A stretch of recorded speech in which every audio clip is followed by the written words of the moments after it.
रामकृष्ण हरी. आज माझ्या माहेरची जत्रा आहे, भाऊदेवीची जत्रा आहे. तर आम्ही देवळात निघालो. रस्त्यावर सुंदर अशी रांगोळी काढलेली होती. मग आम्ही खण नारळ घेतला, पहिल्या पायरीचे दर्शन घेतले आणि वर चढायला सुरुवात केली. पहिला खूप छान वाटायचं, दमायचं चढायला जिने. आता पटापट चढलो.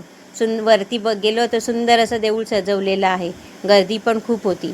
आम्ही देवीचे दर्शन घेतले आणि मागच्या साईडला राम लक्ष्मण सीतेचं दर्शन घेतलं. मग साईडलाच राधाकृष्णाचं दर्शन घेतले आणि बाहेर येतो बघतो याला आलंय झोप. खूप सकाळी लवकर उठलेला.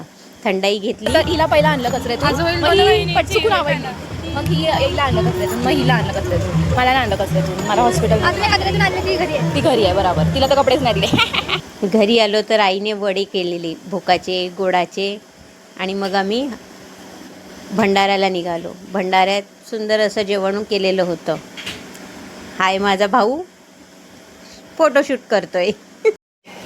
याने बघा कसं हिला औषध पाजलं, नाक दाबलं आणि मग स्वतःच टाळ्या वाजवायला लागल्या. मग आम्ही पालखीसाठी रांगोळी काढली.